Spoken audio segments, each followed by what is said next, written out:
Hope y'all having a good one. This brother Daniel checking in. I just want to talk to y'all about the influence of entertainment and how entertainment can influence you to be evil. It can influence you to ruin your life. Okay? So these are things that we're going to discuss. First, we want to talk about is why do they pay entertainers so much money? Right? This is something that I always wondered, even when I was younger. Why do they pay entertainers so much money? I mean, entertainers are millionaires, some of them billionaires, right? People are making high amounts of money from being rappers, athletes, not many actors, but there are some, right? Even social media influencers are making tons and tons of money, right? But you got to ask yourself why. Well, first you got to ask yourself who is in control of the main engine that is pushing these entertainers, right? And what do they believe? What do they follow? Who do they worship? Okay? And once you get to the core of that, then everything will make sense, okay?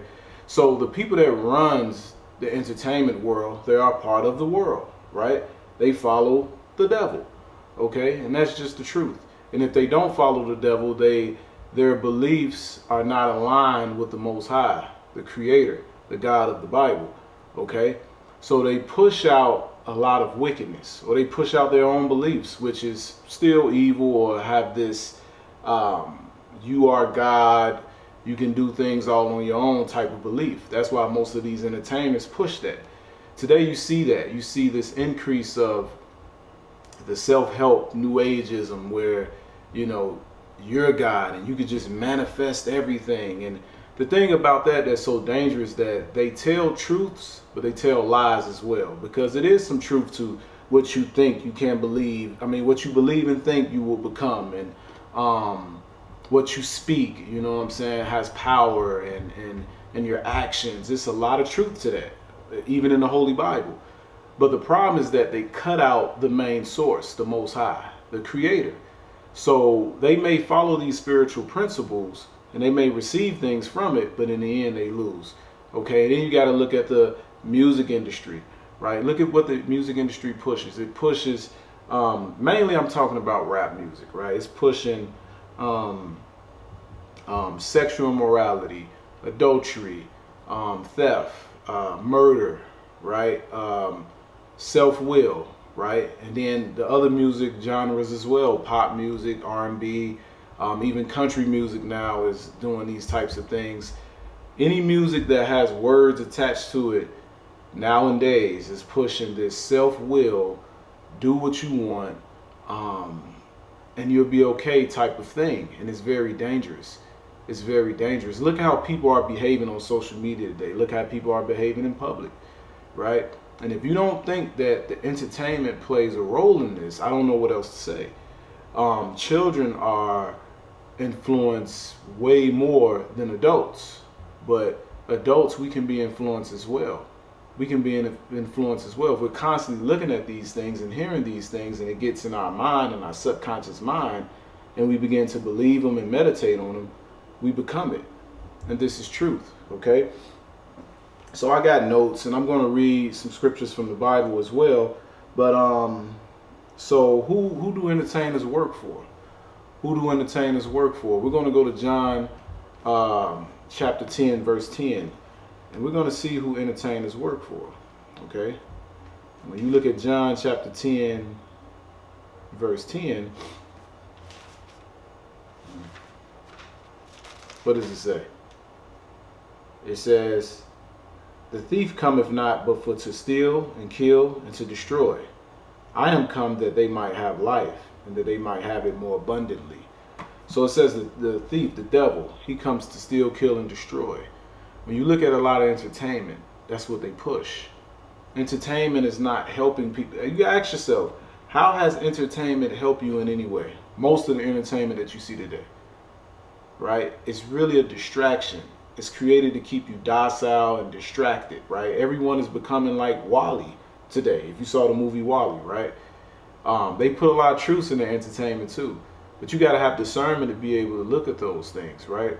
So if you're constantly distracted with entertainment and social media and all these things, and you're pouring so much into that and engaging in that, you're not going to do the things that the Most High, the God of Israel, Yah, what He created man and woman to do. You're not going to be doing those things, right? Like living to the best potential that He created you to be, righteously, being productive, producing something, building something, creating families, using your talents and gifts for a righteous purpose to impact others. But instead, you're not doing that. You're too consumed with watching other people's lives or watching people engage in buffoonery on TV or on your phone, right? So you're not living to the fullest potential. And that's what it's doing, is distracting people.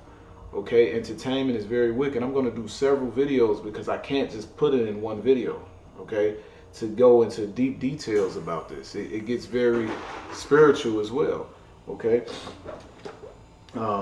So the tree of knowledge and good and evil, we're going to read about that. The tree of knowledge and good and the tree of knowledge of good and evil. The tree of knowledge of good and evil is still here today, spiritually. You have a choice to eat from the tree of life or the tree of knowledge and good and evil. In Genesis chapter 3, verse 3, it says, "But the fruit of the tree which is in the midst of the garden, Yah hath said, you shall not eat of it, neither shall you touch it, lest you die. And the serpent said unto the woman, you shall not surely die. He lied. And the serpent said, verse 5, for Yah do know that in the day that you eat thereof, then your eyes shall be open, and you shall be as gods, knowing good and evil." He presented the tree of knowledge and good and evil like it was something that the woman was missing out on. It says, and when the woman saw that the tree was good for food, right, that's the lust of the flesh, the lust of the belly, and that it was pleasant to the eyes, and the tree desired to make one wise. That tree, that desire to seek hidden knowledge, to become your own God, right? The pride of life. I don't want to follow the orders of the Most High. I want to do what I want to do, whether it's good or bad. She took of the fruit thereof and did eat, and gave also unto her husband with her, and he did eat. See? So we got to be very careful, but also one may ask, well, is there anything that I can engage in that's entertaining? Of course. But you have to have discernment. You have to look according to the scriptures, and you have to look and see, would this entertainment influence me in a negative way? Right? You could go watch a movie like Hellraiser with Pinhead with the needles all out coming out of his head, right? And then you're wondering why you have a spirit of fear on you. You have a spirit of anxiety. You have nightmares, and you just feel a difference in your life, and you feel a presence of spirits, right? Or you could go watch an inspirational movie, like I think I watched the movie, what was the man's name? Jesse Owens, who ran track. I watched that not too long ago. I made sure that it wasn't like anything crazy in it. It was okay movie, okay? So you got to be careful when you go out. You got to watch what you engage in. It's nothing wrong with going and having dinner, taking your children to have fun, going on vacation. You just got to have discernment and be wise and watch what you engage in, because these people are being paid to distract you, to influence you, to guide you in a path of destruction. Okay? So I hope y'all got something from this. This brother Daniel, and as always, I'm going to keep speaking the truth.